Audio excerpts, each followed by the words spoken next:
Motorsport Radio. The Superbike Show on Motorsport Radio. Please welcome onto the Superbike Show, Mr. Julian Ryder. Hello. Good evening. Thank you very much for joining us on Motorsport Radio, Julian. You are live right now. And welcome to the show. And Kiko has, I know he's been dying to ask you a load of questions, as you may have seen from your bombardment of tweets throughout the week. Indeed. Julian, I must say thank you for coming on the show, and not just thank you for that, but thank you for years of great coverage. Before we get into all of that, though, and before we have a look back over your amazing career, how did it all start? Where did your passion for journalism, as it was, because you didn't go straight into broadcasting, how did that passion for journalism come around? I was looking for a job. After university, science degree, and I was turned into a proper sub-editor on Learned Society publications by the Institute of Electrical Engineers, their publishing department. So it went from there, then to the member magazine, then to a consumer magazine, and then somebody let me have a job on a motorcycle magazine. Did you ever expect it to lead to motorcycles, though, whilst you were at university? Did you ever think, motorcycle racing, that seems really interesting? The whole point was motorbikes. I was a motorcyclist. Oh, okay. And once I got into publishing, in any way, shape or form, the objective, quite simply, was to work on Bike magazine. Did you ever expect it to get as big as it has been, though? Because you have been writing books, you have been doing commentary, you have been or in every series possible. Yeah, it's the only book I've ever done, the only thing I've done that was properly big time, I think, was the biography of Carl Fogarty. Absolutely. Yeah, if you're talking audiences reached, units sold, everything else is slightly niche. It's satellite telly, not terrestrial. But it doesn't take away from the fact that you're still a journalist. I hope not. I've never thought of myself as a television person. I've always thought of myself as a journalist. What got you into the broadcasting? You went in there in, I believe, 1990, but what has made you stay for that long? It's easier than journalism. And you can earn a better living at it. Where do you sell freelance journalism in the motorcycle world now? You can't. Yeah, it's very difficult. It is very difficult. Did you have to learn anything differently with broadcasting? Funnily enough, not a lot. But there's the disciplines of speaking to time and listening to the director while talking at the same time. There are those tricks that you must master. But fundamentally, you are trying to tell a story in a different way, I grant you. But you're still telling a story that hopefully illuminates some, not darker corners, but throws some light in there, you know? More helps insightful, explain maybe. What's going on. Yeah, maybe. Okay. Less, you can be more self-indulgent writing. Yes. Because you have more time, I suppose. Yeah, and you have to sort of stay between the hedges a bit more if you're doing a live broadcast. Absolutely, unless it's like a sporting event, obviously. Yeah, absolutely. Unless it's past 9 o'clock and we can let some people over them hedges, as you may well do later when we come up to some more technical questions. But this next one, what have you enjoyed the most about your career on a whole? We know that it's travel was the reason you've stepped away from the Grand Prix paddock, but the travel many years ago might have been an appealing aspect of the job. Oh, absolutely. At the start, it's great. It's fantastic. And if I was a younger man, I'd probably still be thinking it was fantastic, or it wouldn't have, got to me as much. The travel's been very enjoyable. I've been to Japan a dozen times, 20 times, whatever it is, which is always a treat. I've been to Laguna Seca. I've been to Gianapi. I've been to places I would not have got to without my job. And that's a complete privilege. Has that been the ultimate aspect to it all, apart from obviously commentating on the racing and being in the paddock? What has been the one thing you will miss? Well, I think being able to observe world-class sportsmen close up. Okay. And obviously talking with them as well. Yes, I mean, observation is more useful, I feel. Okay, because you can take a step back and kind of look at it from an outsider's point of view whilst being there. Yeah, the journalist is not the story. You're not there to be their mates, friends, or dinner companions. It's best if you're not. And but to observe some remarkable people, driven people who are still, you think, well, this person should actually be clinically insane, but they're not. That's interesting stuff going on. There is, but do you appreciate also that, with being in the paddocks, you've learned so much more than you would have maybe having a step back from them as well? Yes, I think so. But the closer you are, the more you see. Yeah. It's just that. Yes, I like the machinery, and I'm a tech geek. But it's when it comes down to it, it is the people doing it that are interesting. On to the racing itself, because races are the people doing it. What have been the highlights, and what have been the lowlights throughout your career? Well, highlights of the things you remember, the great moments, obviously. Rossi 03, Philip Island winning by 15 seconds after the 10-second penalty. And Rossi again in 04, the win in Velcom. Obvious standouts. Nicky Hayden's championship win in Valencia 06, the most emotional day of my career. And the lowlights are fairly obvious, I think. Yeah, obviously, because you're dealing in the sport that has many dangers. What about your World Superbikes, though? Because before you came across, as some people may know you now for the Grand Prix stuff since around 2000, you had 7 seasons over in World Superbikes. What were the best parts of that? Oh, it was privileged. Well, that was, there was the golden years of World Superbike. No question at all. And that was with Sky Sports. And the Carl Fogarty tsunami, which I think was half created by Carl and half by the coverage that Sky Sports gave it. Yeah, that was a real privilege. It was the first time really that Superbikes had been exposed to a massive audience on a big sports platform, so to speak. Nobody had heard of Superbikes before. Absolutely, it's come a long way since Donington Park 5 years before Sky took it on. Yeah, exactly. The crucial thing was that we had a hometown winner. To start with, the first year hometown contender, because the first year was 93, Scott Russell's year. But you had you had a fight on all fronts. You had Britain versus the USA, Blackburn versus Georgia. You had Ducati versus the might of the Japanese. It worked on every level. And also you had that little internal battles as well towards the back end of the 90s with Carl Fogarty and Jamie Whittams, and obviously Neil Hodgson. They all fought out together on circuit as well. So that was a great privilege to watch as well. It must have been. None of them fought Carl Fogarty. No, exactly. Carl, I think one of his quotes was he had to hate someone to beat them. He never liked his rivals. John Kaczynski, 97, would be an example of all that. What does World Superbikes, though, back to World Superbikes now in general, what does it have to do to get back to how it was for you and key to you and in the commentary box for the 7 seasons that you covered it? What does World Superbikes have to do to get back to how... It's not possible. Okay. Not possible. There is not... we've got factory Grand Prix teams running around without sponsorship. Whatever makes anybody think there's enough money for a small sport like motorcycle racing to pretend it can run two series that call themselves World Championships.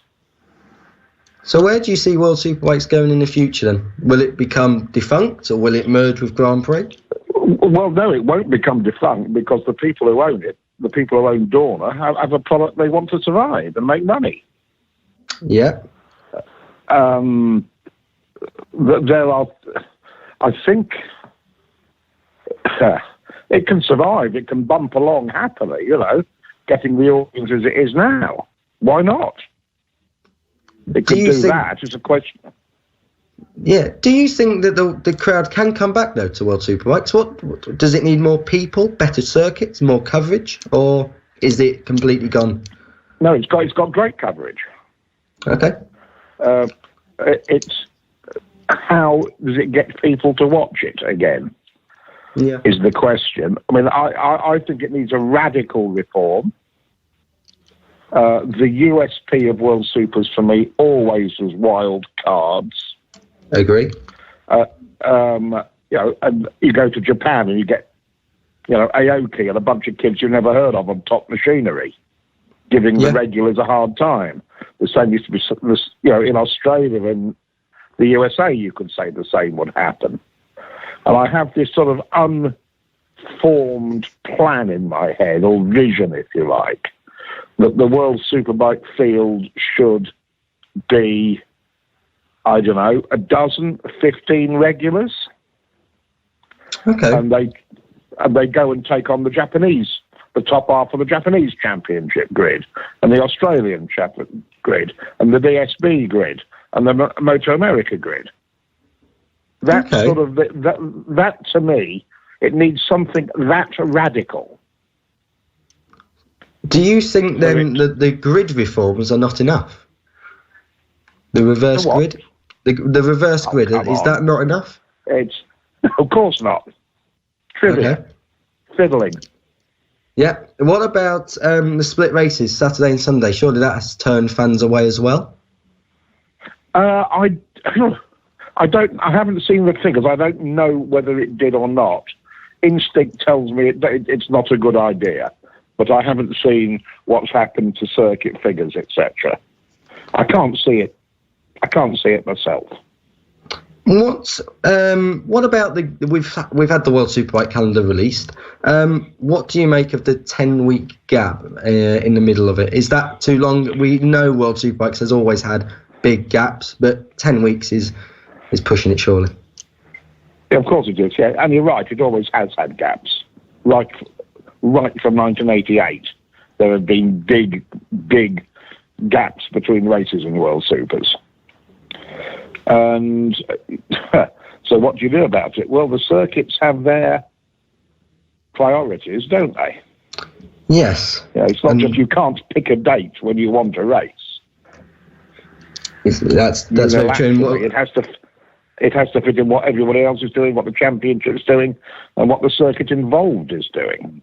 And World Superbikes, if it can't pull the audience in, is not going to be a priority for a circuit owner when he could go to, or he or she could go to another championship and get the same amount of money but more people. Exactly. But MotoGP, going back to MotoGP now, has it ever been this strong? No, never. Absolutely not.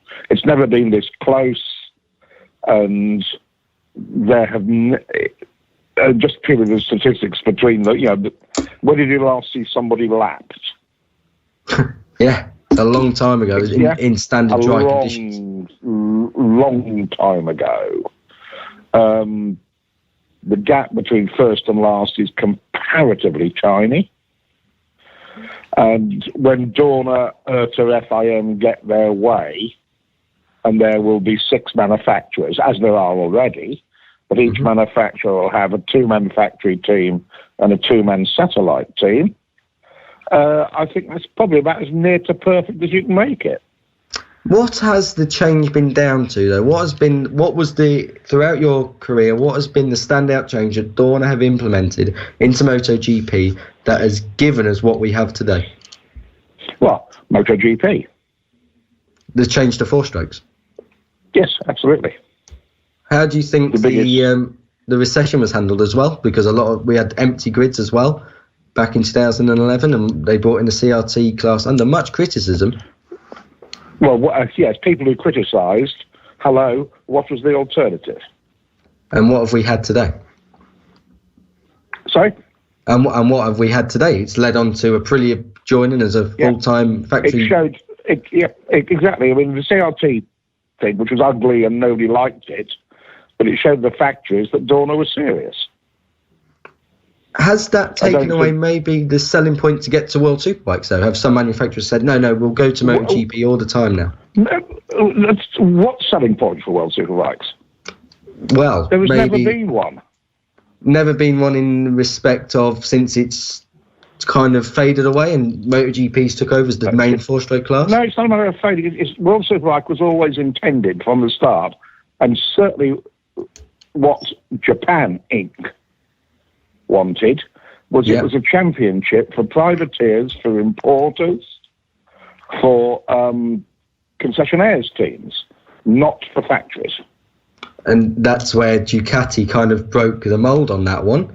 I said Japanese factories. Yes, exactly. And with Kawasaki again doing it now, they're kind of changing it a bit. But Ducati have always been the factory-supported team.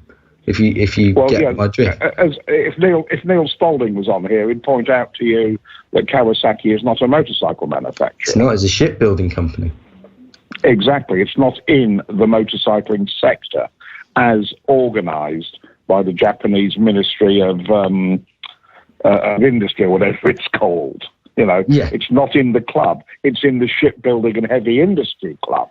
Yes. So it feels, and this is very, very Japanese, the motorcycle manufacturers, Honda, Yamaha, Suzuki, will follow the same general policies. And I've no doubt Kawasaki and its fellow shipbuilders follow the same policies in their sectors. But Kawasaki feels no need to be part of the consensus in motorcycling. Exactly, because that's not what they're set up to primarily do. Moving on, though, to back to you a little bit now. What is next for you? Because people seem to be a little bit misunderstanding of you're not retiring, you are just stepping away from Grand Prix. So what's next? Are we going to go into? Are we going to carry on with broadcasting? Are we going to go back to more journalist stuff, or are we going to go on to Strictly Come Dancing, or maybe I'm a Celebrity? I don't think I'll be doing that. If I did, I'd last about 1 week.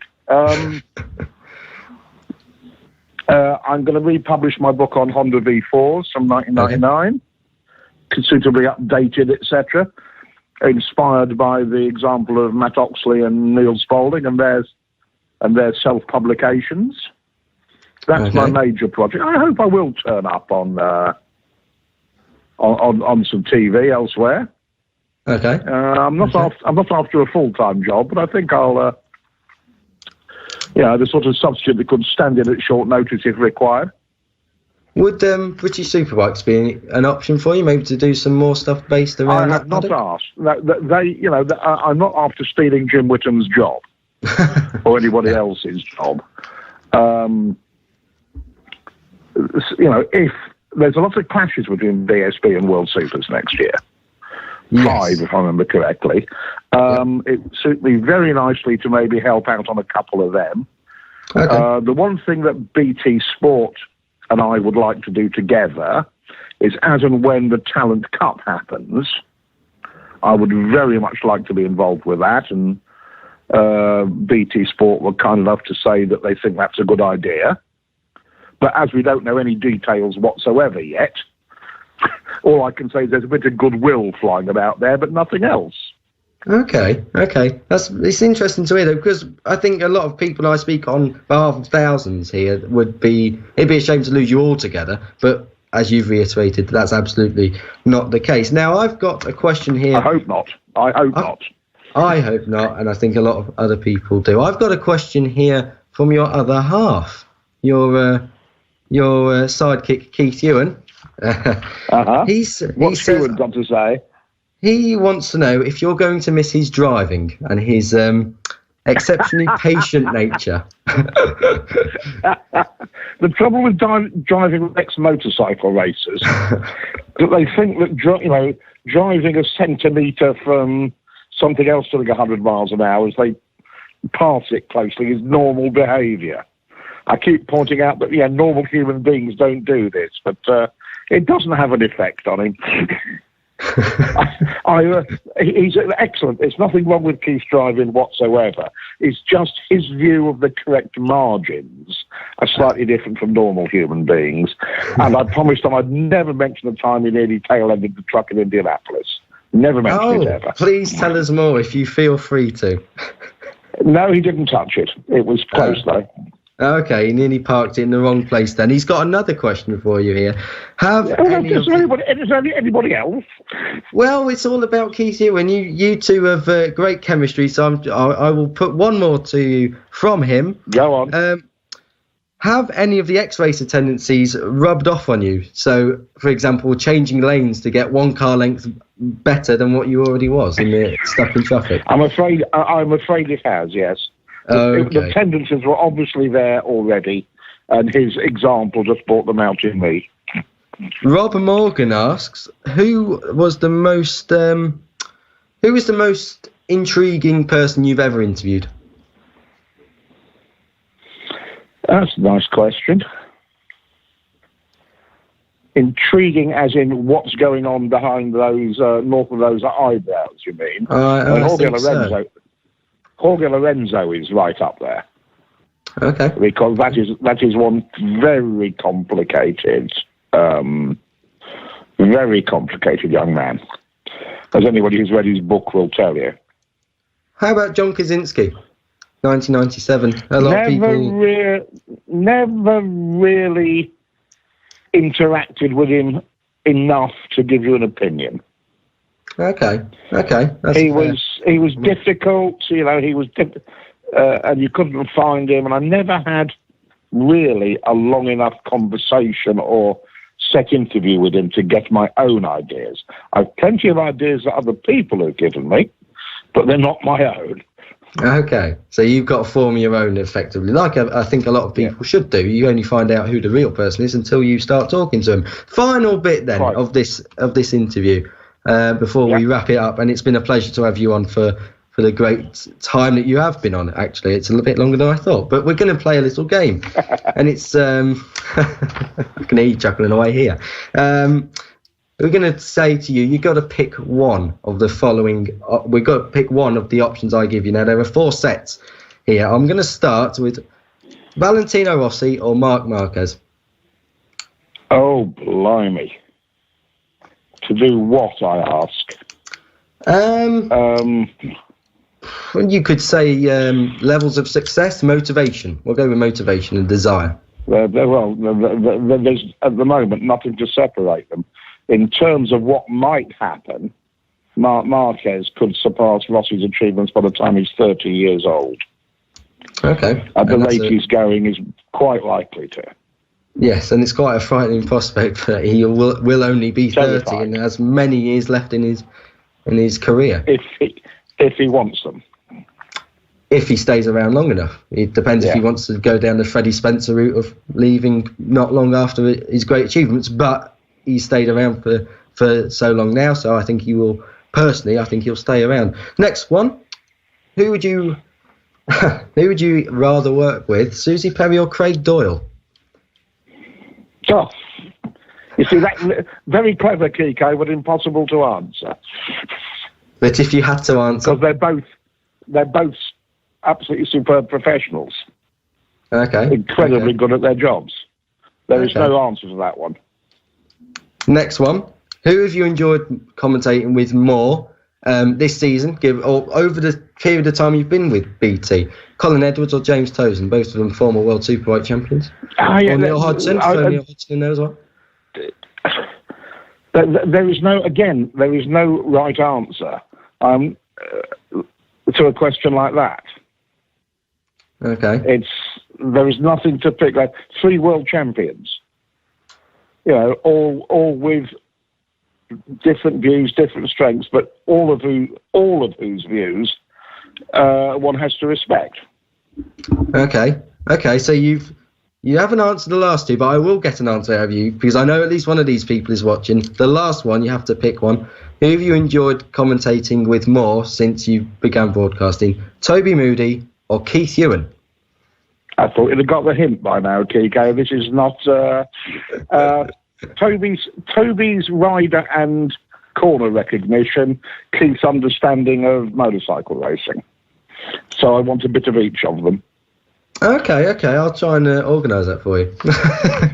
But Julian, I'll say it again. It's been a pleasure to have you on the show. It's been a pleasure to have you on hearing you from our screens. You will be missed, and I think I speak on behalf of a lot of people as far as that one is concerned. So thanks for the years of great coverage. Please don't stay away for too long. Come back when you can, and who knows, maybe we'll have you on here another time. And hopefully with a few less sound issues. I don't want to be sounding too much like something out of Doctor Who. No, thank you very much. Always a pleasure, Kiko. And I don't intend to disappear completely. I can assure you of that. And I think that assures the whole British public who views MotoGP. Julian Ryder, thank you very much. And enjoy the off-season. Yes, that's a good one. Thank you, Kiko. Motorsport Radio. The Superbike Show on Motorsport Radio.